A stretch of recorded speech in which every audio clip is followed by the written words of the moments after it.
The gas station's fluorescent lights buzzed like dying flies, casting a sickly glow on the bulletin board where I found the ad.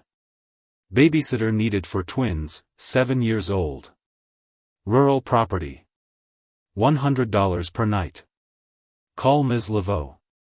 My car was a rusting corpse in the lot, my wallet emptier than the Louisiana highway stretching into the dusk.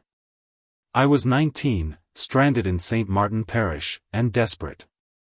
The number was fading, but I dialed it, my fingers trembling on the cracked phone screen. Ms. Laveau's voice rasped through the line, like wind over dry bones. You strong-willed, girl. My grandbabies need someone who don't break. I lied, said I was tough, and she gave me an address, 40 miles out, where asphalt turns to dirt and the bayou swallows the sun. Be here by 6 p.m. Follow the rules. The call cut off, leaving me with the hum of mosquitoes outside. The drive was a blur of cypress trees, their roots clawing into black water, the air thick with the sour stench of swamp. My headlights caught the shack just before 6 p.m., a sagging, paint-peeled ruin, its porch slanting like a broken jaw. The windows stared, dark and unblinking, as frogs croaked a warning from the reeds. I parked, my sneakers sinking into the mud, and knocked. Ms. Laveau opened the door, her headscarf tight, eyes sharp as a gator's. She was old but wiry, her hands gripping a folded paper she thrust at me. The rules. Don't ignore them. Her voice was a low growl, and before I could speak, she pointed to the kitchen. 2 kids sat at a scarred table, twins, pale as moonlight, with eyes too big, too dark. Amelie and Ansel, she said. They didn't smile, just stared, clutching a carved wooden frog between them. They're good. Mostly. Ms. Laveau grabbed her keys, her truck coughing to life as she drove off, leaving me alone with the twins and the swamp's oppressive hum. I stepped inside, the floorboards groaning underfoot. The air was heavy, smelling of damp earth and something rancid, like spoiled meat. The twins watched me, silent, their fingers tracing the frog's grooves. I unfolded the paper, my heart stuttering at the spidery handwriting listing rules I didn't understand: lock doors by 7, don't look at shadows, no mirror game. The words felt like a warning carved into my bones. Outside, the bayou whispered, and something splashed, too heavy for a fish. I glanced at the twins, their eyes locked on me, unblinking, as if they knew what was coming. The shack's air clung to my skin, thick with the stench of rot and wet earth, as I stood in the dim kitchen, the twins' eyes boring into me. Amelie and Ansel hadn't moved, their small hands still gripping that carved wooden frog like it was a lifeline. The paper Ms. Laveau gave me trembled in my fingers, its spidery handwriting jagged under the flickering bulb. I read the rules aloud, my voice thin, trying to break the silence. Lock all doors and windows by 7 p.m. Keep the twins in sight after dark. If you hear singing from the swamp, cover your ears and hum. Don't look at hallway shadows after 10 p.m. Never play the mirror game. Keep the salt circle around the house unbroken. Ignore any light in the swamp. Twins in bed by midnight, no exceptions. I forced a laugh, the sound hollow. What is this, some Cajun ghost story? Amelie's head snapped up, her gaze sharp as broken glass. It's not a story, she whispered. Ansel nodded, his knuckles white around the frog. My stomach twisted, but I shoved the paper into my pocket, telling myself it was just old woman nonsense. Still, the words stuck, like burrs in my mind. I glanced at the clock, 6:30 p.m. half an hour to lock up. The windows were grimy, their latches rusted, but I moved fast, sliding bolts into place, each one scraping like a scream. The doors were heavier, their locks grinding as if they hadn't been touched in years. Outside, the swamp was waking up, frogs croaking, something splashing too close. I stepped onto the sagging porch, checking the salt circle Ms. Laveau mentioned. It was there, a thick white ring in the dirt, unbroken but uneven, like it had been poured in a hurry. A canister of salt sat by the door, and I sprinkled more, my hands shaking, feeling like an idiot for playing along. Back inside, the twins hadn't budged, their eyes tracking me as I sat across from them. "You guys okay?" I asked, my voice too bright. Ansel clutched the frog tighter. "You gotta follow the rules," he said, voice barely audible. "Or it comes." Amelie nodded, her fingers tracing the table's scars. The house creaked, a low moan from the walls, and the bulb flickered again, casting their faces in shadow. My chest tightened. I wanted to ask what it was, but their stares stopped me, too knowing, too heavy for kids. Outside, the bayou's hum grew louder, like a pulse, and I felt it, something watching, waiting, just beyond the salt. The shack's kitchen smelled like mildew and grease, the air so thick it stuck in my throat. Amelie and Ansel sat frozen at the table, their dark eyes glued to me, still clutching that damn wooden frog. My hands fumbled with a box of mac and cheese, the only thing I could find in the bare cabinets. "You guys hungry?" I asked, forcing a smile. They didn't answer, just stared, their silence louder than the swamp's drone outside. The rules burned in my pocket: keep them in sight, lock the doors. I'd done that, but the house felt alive, its walls creaking like it was watching. I boiled water on a stove that hissed like it resented being touched. The twins' fingers traced the frog's grooves, their whispers too low to catch. "What's with the frog?" I tried, stirring the pasta. Amelie's head tilted, her voice a whisper. "It keeps us safe." Ansel nodded, his small hands tightening. My skin prickled. "Safe from what?" I didn't ask, afraid of the answer. The clock read 6:50 p.m. The windows, bolted tight, rattled as if something pressed against them. No wind, just the bayou's pulse. Frogs, crickets, a splash too heavy for an alligator. I served the mac and cheese, the neon orange glop looking wrong under the flickering bulb. "Eat up," I said, sitting across from them. They pushed the food around, not eating, their eyes darting to the hallway's black mouth. The house groaned, a deep, guttural sound, like bones shifting under the floor. I tried to play it cool, asking about school, games, anything. "You guys like to draw?" Ansel's gaze flicked up. "We don't draw at night. It sees." My fork froze midair. "What sees?" I asked, my voice cracking. Amelie's lips twitched, almost a smile. "You'll know if you break the rules." The frog sat between them, its carved eyes glinting like it was listening. The air grew heavier, the bulb dimming for a second, casting their faces in shadow. A board creaked behind me, too rhythmic for the house settling. I spun, but the hallway was empty, just darkness swallowing the light. My heart thudded. "Let's play cards," I said, desperate to keep them distracted, to keep myself distracted. I grabbed a deck from my bag, shuffling with shaky hands. The twins watched, unblinking, as the swamp's hum grew louder, like a heartbeat syncing with mine. Something scraped outside, slow and deliberate, circling the salt line. I dealt the cards, pretending I didn't hear it, but the twins' eyes said they did. The shack's air turned to syrup, pressing on my chest as I dealt cards under the flickering bulb. Amelie and Ansel sat rigid, their untouched mac and cheese congealing, the wooden frog between them like a sentinel. Their eyes flicked to the hallway, dark as a grave, and I followed their gaze, my skin crawling. The house groaned, a low rumble, as if it resented our presence. Outside, the swamp's chorus swelled, frogs croaking, crickets shrieking, and a splash, sharp and too close, like something heavy broke the water's surface.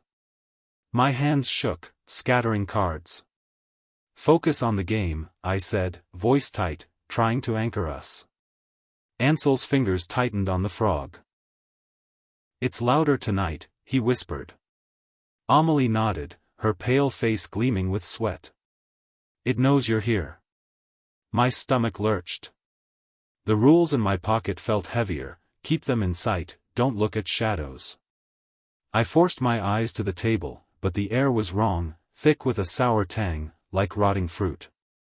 At 9 p.m., the windows rattled, a slow, deliberate tap, like fingers testing the glass. No wind, no branches, just the bayou's pulse, now a roar in my ears. I grabbed the twins' hands, pulling them closer, their skin cold as marsh water. "Stay here," I said, dealing another round of Go Fish, my voice cracking. The bulb dimmed, shadows stretching across the walls, curling like smoke. The hallway loomed behind me, its darkness pulsing, inviting a glance I refused to give. A low hum started, not from the swamp but inside, vibrating through the floorboards. The twins froze, eyes wide. "Don't listen," Amelie hissed, clutching the frog. I nodded, remembering the rule about singing, but this wasn't singing, just a drone, like a machine buried deep. The cards slipped from my hands, and I stood, checking the locks again, bolts grinding under my fingers. The porch door's window showed nothing but black, the salt circle barely visible in the moonlight.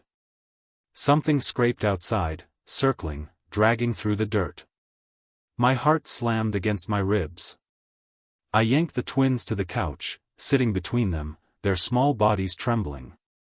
"Tell me about the frog," I said, desperate for distraction.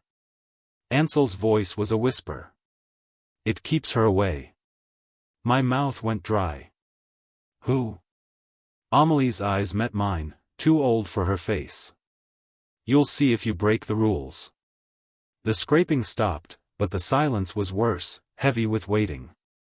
The swamp's sound surged, a splash echoing like laughter, and I knew we weren't alone. The shack's walls seemed to close in, the air so thick it choked my breath. Amelie and Ansel huddled against me on the couch, their cold hands clutching mine, the wooden frog pressed between them. The swamp's roar, frogs, crickets, splashes, pounded like a pulse, but the silence inside was worse, a held breath waiting to break.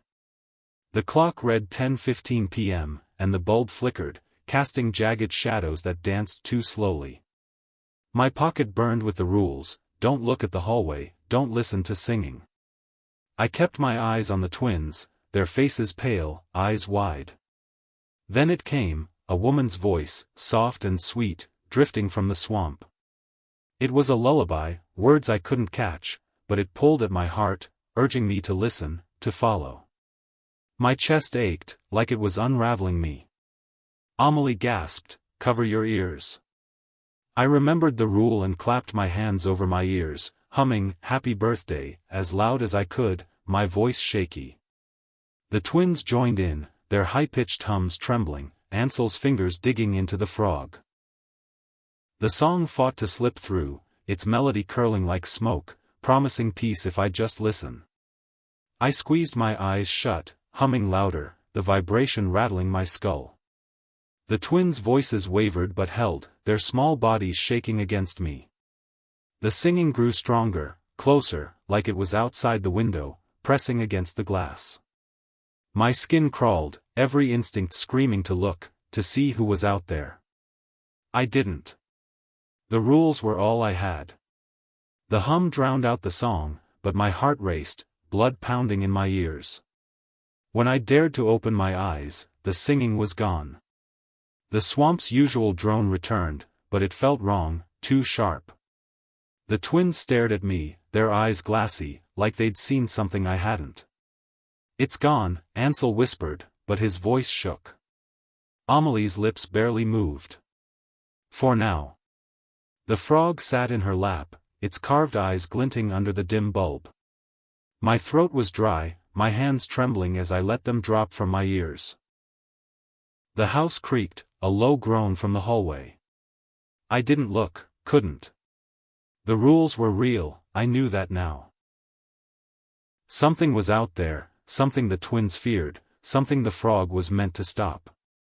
The air grew colder, the bulb flickering again, and a faint tap came from the porch, like a nail on wood. I pulled the twins closer, their breaths quick, shallow. The swamp's pulse surged, a splash echoing like a laugh, and I felt it, eyes on us, waiting for a mistake. The shack's air was of ice, squeezing my lungs as I held Amelie and Ansel close on the couch, their small bodies trembling against mine. The swamp's drone pulsed outside, frogs, crickets, a splash like a body hitting water. The singing had stopped, but its echo lingered in my chest, a hook that hadn't let go. The clock ticked past 10:30 p.m., the bulb overhead spitting weak light. The twins clutched their wooden frog, its carved eyes glinting like it saw what I didn't.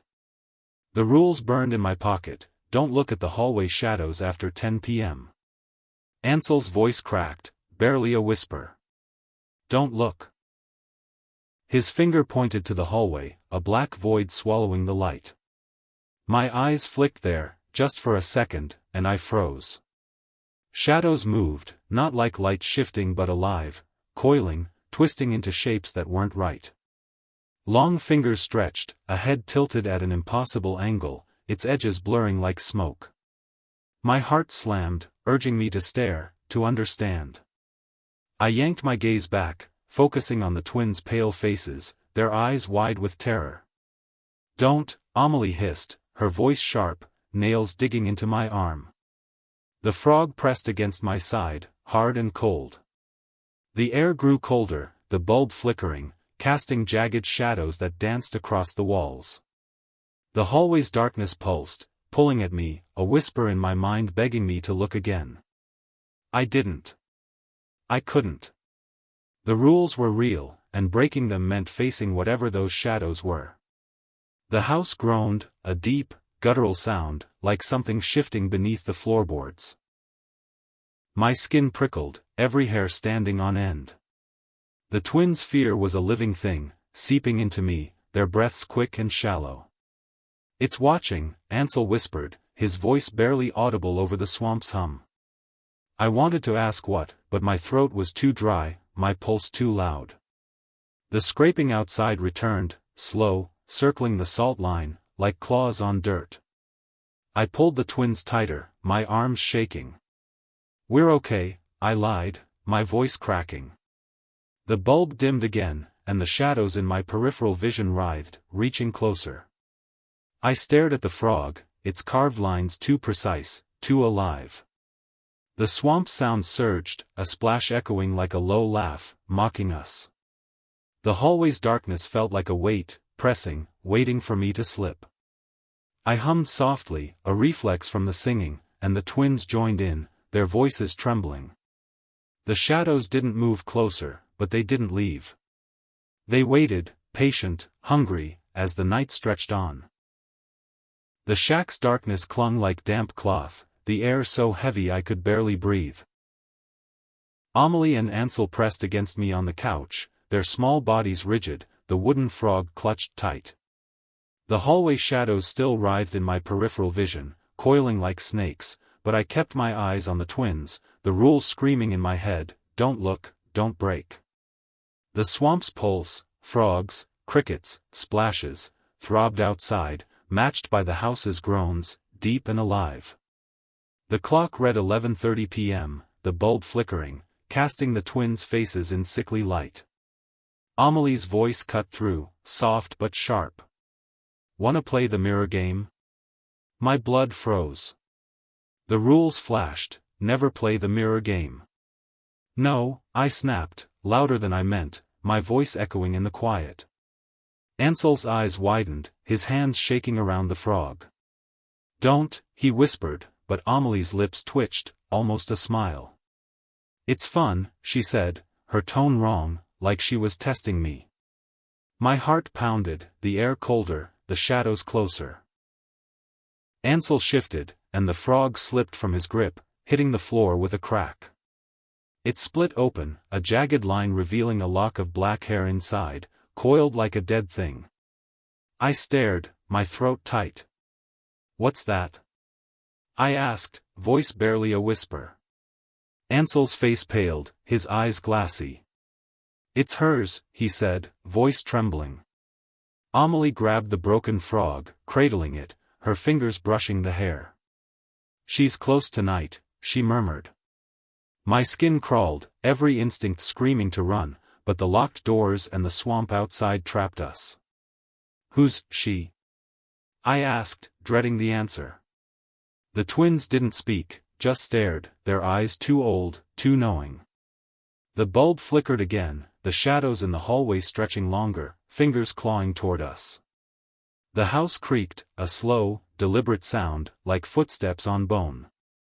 The rules were real, and I'd felt it since the singing, since the shadows. Something was here, watching, waiting. A faint tap came from the window, like a nail on glass. I didn't look, couldn't, but the twins' breaths hitched, their bodies tensing. The swamp's drone surged, a splash echoing like a chuckle, mocking my fear. I pulled the twins closer, my hands shaking, the broken frog's hair glinting under the dim light. "No games," I said, my voice firm but cracking. The shadows pulsed, the air colder, and I knew we were running out of time. Something was coming, and the rules were all that kept it at bay. For now, the shack's air was ice, pressing against my skin as I gripped Amelie and Ansel, their small bodies tense on the couch. The broken frog lay between us, its lock of black hair coiled like a warning, glinting under the flickering bulb. The swamp's drone, frogs, crickets, splashes, throbbed outside, but inside, the house was a held breath, its creaks silent for the first time. The clock read 11:45 p.m., the rules burning in my mind, twins in bed by midnight, no exceptions. The hallway shadows pulsed, their shapes sharper, fingers stretching toward us. I didn't look. "Bedtime," I said, my voice sharp, hauling the twins up. Their eyes, wide and unblinking, locked on me, too knowing for kids. Amelie clutched the broken frog, Ansel's hands empty but shaking. The hallway loomed as we moved, its darkness a living thing, swallowing light. I kept my gaze on the floor, guiding them to a small room with two sagging cots. The air smelled of dust and something sour, like old blood. "Get in," I urged, my heart slamming. They climbed into bed, silent, their eyes never leaving me. Amelie tucked the frog under her pillow, the hair peeking out, black as the swamp's depths. Ansel whispered, "She's closer now." My throat tightened. "Who?" I asked, but they just stared, their faces pale, almost glowing in the dim light. The bulb in the room flickered, casting their shadows long and wrong, like they weren't theirs. I pulled the thin blankets over them, my hands trembling.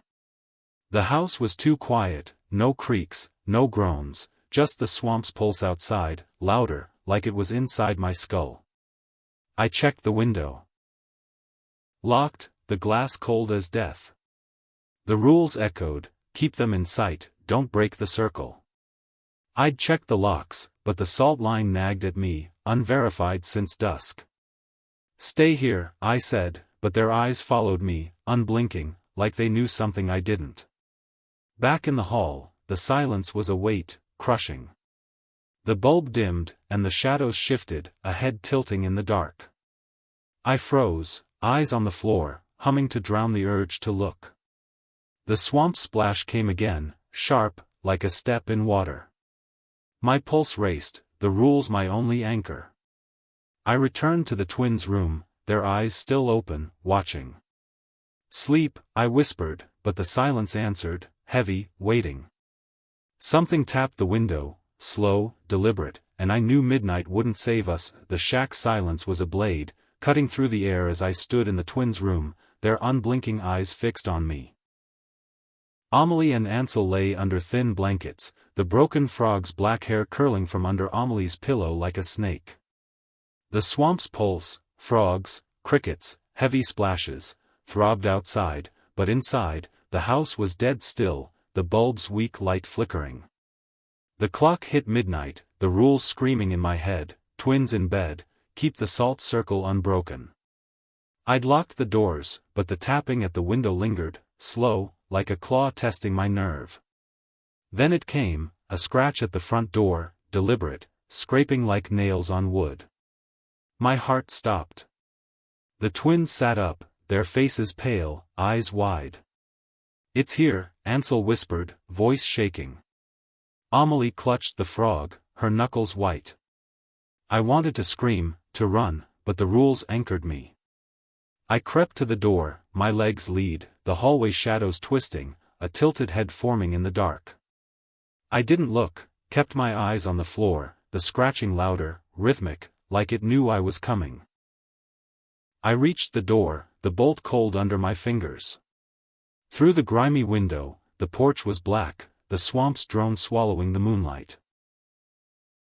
I cracked the door, just an inch, and peered out. The salt circle, Ms. Laveau's barrier, was scattered, broken, white grain strewn like ash in the dirt. Footprints, too long, too thin, cut through it, circling the house. My breath caught, panic clawing my chest. The rules were clear: keep the circle unbroken. I'd failed. The scratching stopped, replaced by a low hum, like the one before the singing. I slammed the door, bolting it, my hands shaking so bad I dropped the canister of salt by the porch. The twins' voices called, "You broke it." I ran back, their faces ghostly in the dim light, eyes accusing. "I didn't," I stammered, but the footprints weren't mine. Something else had been here, scattering the salt, breaking the barrier. The house groaned, a deep, guttural sound, like it was waking. The bulb flickered, shadows stretching, the hallway's darkness thicker, alive. A splash outside, too close, echoed like laughter. I grabbed the twins, pulling them close, their bodies cold, trembling. "We're okay," I lied, my voice cracking. The rules were unraveling, and with them, our safety. The scratching resumed, slower, at the window now, and I knew it wasn't leaving. Something was inside the circle, inside the night, and it was coming for us. The shack's air was a noose, tightening as I clutched Amelie and Ansel, their cold bodies pressed against me in the dim bedroom. The broken frog's black hair spilled from Amelie's pillow, a dark omen under the flickering bulb. The swamp's pulse, frogs, crickets, heavy splashes, roared outside, but the scratching at the window had stopped, replaced by a silence that crushed my chest. The broken salt circle haunted me, its scattered grains a door left open. The rules, my only shield, were failing. The clock read 12:05 a.m., midnight's deadline passed, and the house felt alive, awake, hungry. A creak came from the hallway, slow, like a foot on bone. Ansel's whisper sliced through, "It's here." My eyes flicked to the doorway, breaking every instinct not to look. There, in the black void, a shadow stood, tall, too tall, its head tilted at a sickening angle, unmoving but alive. Its edges shimmered, like heat off asphalt, fingers stretching toward the floor. My heart stopped, the rules screaming, "Don't look at the shadows." But I couldn't look away. It didn't move, just watched, its presence a weight that pinned me. Amelie's nails dug into my arm. "You looked," she hissed, her voice trembling. The frog fell from her hands, the hair coiling on the floor like a living thing. The shadow tilted its head further, impossibly far, and a low hum started, not from the swamp but from it, vibrating through my bones. The twins' eyes were wide, unblinking, their fear a mirror to mine. The rules were real, a barrier against this thing, and I'd broken them, first the salt, now my gaze. The bulb flickered, dimming, the shadow growing sharper, its fingers curling like claws. The swamp splash echoed, a laugh in the dark, and the air turned colder, my breath fogging. I wanted to run, to scream, but the twins' weight anchored me, their silence louder than the hum. "What does it want?" I whispered, voice breaking. Ansel's eyes met mine, glassy, ancient. "You." The shadow stepped forward, silent, its head snapping upright. The bulb died, plunging us into black, only the swamp's glow through the window outlining its form, closer, waiting. My heart thundered, the rules useless now, their warnings too late. The twins' hands went slack, their breaths silent. A faint scratch sounded, not from the window but inside, behind me. The shadow's hum became a whisper, words I couldn't grasp, pulling at my mind. In the dark, it stood still, its tilted head inches away, waiting for my next mistake.